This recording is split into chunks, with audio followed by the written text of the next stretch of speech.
Hi there, I'm Simon Austin Beckett. This is Winston. I am a training dog behaviourist, and today we are going to be talking about the art of extinction.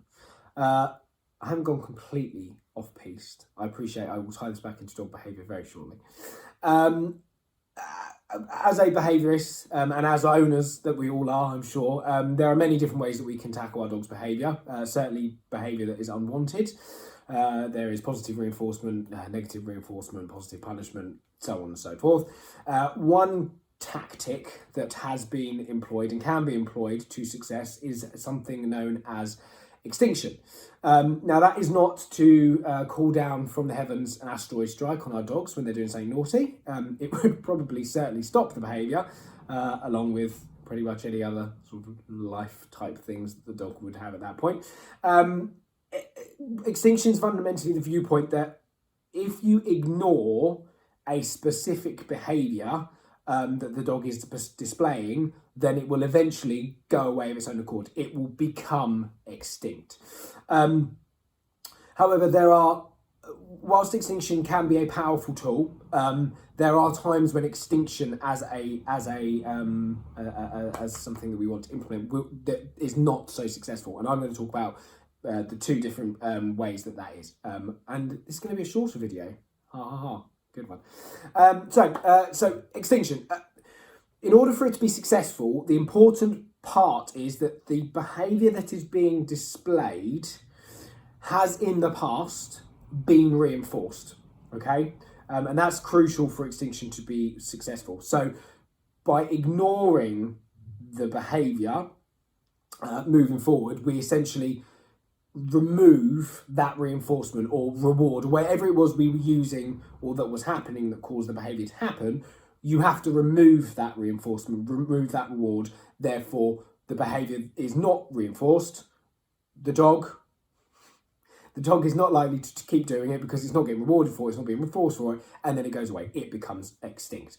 An example where this could work. So a situation where the dog is barking.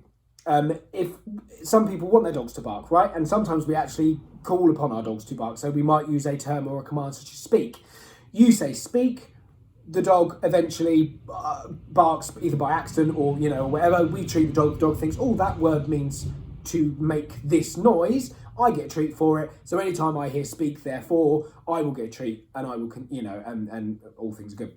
The problem that can happen, what will happen is the dog may then begin to or may progress into barking randomly and sporadically because it's now associated barking with being treated. Yeah, in the past we said speak, the dog spoke, we gave them a treat. Now the dog realises that the barking results in a treat and they continue to do it. Okay.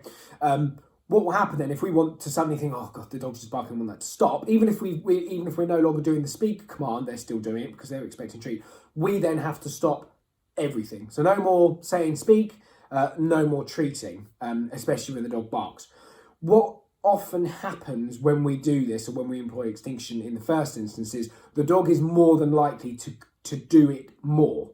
So they will increase in volume, they will increase in their determination, they will increase in the frequency, because what they're trying to do is think, well, last time I barked, got treated, maybe I need to bark more, maybe I need to do more, and I'll bark all the time and constantly.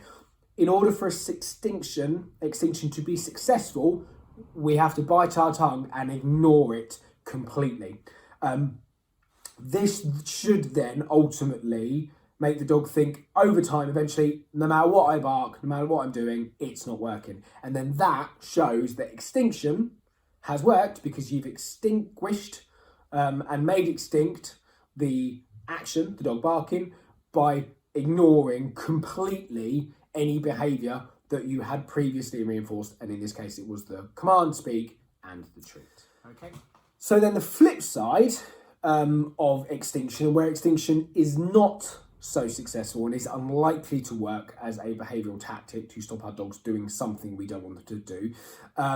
Let's take an example of the dog barking at a passing car or the postman coming to the door, right? The previous reaction, let's say in that example, was that the dog started barking. We then become anxious as an owner. what the dog is seeing, postman coming to the door or car going past, whatever it is, we're also then saying, oh, shush, be quiet, stop barking, stop talking this and that. The dog is barking, we're shouting and screaming with them. The dog is actually getting reinforcement, potentially from our own actions and our own activity, because the dog's thinking, well, I'm going crazy, he's going crazy, so there must be a reason we're all going crazy. I'll just keep going crazy. What happens, not only do we reinforce the behaviour, what eventually happens, whether it's the postman coming to the door or the car going past, the postman leaves or the car continues on. What the dog has then learned is, postman's coming, car's gone by, I'm going crazy, he's going crazy, then it's gone away. So the craziness in itself is what has caused that to go away. So this act, this barking, becomes a self-fulfilling and a self-rewarding activity to the dog. If we then try and employ extinction to think, okay, do you know what? I'm going to be cool. The dog's going to go barking. I'm not going to say anything. I'm not going to, there might have even been instances where originally you wanted the dog to bark because you wanted, to be cautious of visitors to the door, wherever it might be. But let's just say for this example, think, right, from now on, I'm going to ignore the dog barking at the postman or barking at cars going past. That action in itself and that activity in itself has become self-rewarding, because regardless of whether we're also getting all worked up about it, what's happening is the dog is barking at the thing that it doesn't like, the postman coming to the door. The postman's still going to go away. Regardless if we scream and shout and do, whether we're involved or not, whether we're reinforcing the behaviour or not, the dog is self-rewarding at this point, and it has learned well, do you know what? Actually, by me doing this, the postman comes, I do this, the postman goes away. The car continues onwards. So I don't need self-reinforcement from anybody else. Whether I'm getting involved with the dog or not and rewarding the behaviour or not is irrelevant by that point. So extinction is not going to work. And in fact, there is even evidence to suggest that extinction actually will make this worse now, because what's happened is I'm no longer reacting. The dog may be thinking, he's no longer getting worried about this because my behaviour is resolving this problem. My barking at the door at the postman is getting rid of him. So the fact that me, Simon, has calmed down actually proves that my barking has worked, and I've made my owner feel secure and safe in his own little environment because my barking has got rid of the threat. So there are instances as well where extinction actually can make the behaviour, reinforce the behaviour even more, because the calmness of us has actually convinced the dog that their behaviour is actually the activity that has made the problem go away and has made us calmer people. So there you go, extinction in a nutshell, nice and simple. Sometimes it works, sometimes it doesn't, like most things with dog behaviour. That is it, nice and short this time. I'm looking at the clock, I've actually kept this one nice and short. So, same as before. If you would like to come and see more of these videos, if you'd like to come talk about anything to do with our dogs, your dogs, dog behaviour, whatever it may be, I have a website, ka-ching, dogsgowith.co.uk. I also have Facebook, Dogs Go With UK, very active on there, lots of conversation going on.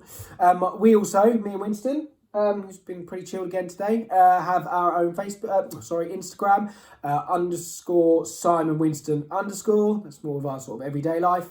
And then you've got the Dogs Go With one as well, as _ Dogs Go With _ that's everything. Thanks for joining me. I hope this one was a bit simpler to absorb and understand, a bit shorter. Enjoy the rest of your day. Speak to you soon. Take care. Goodbye.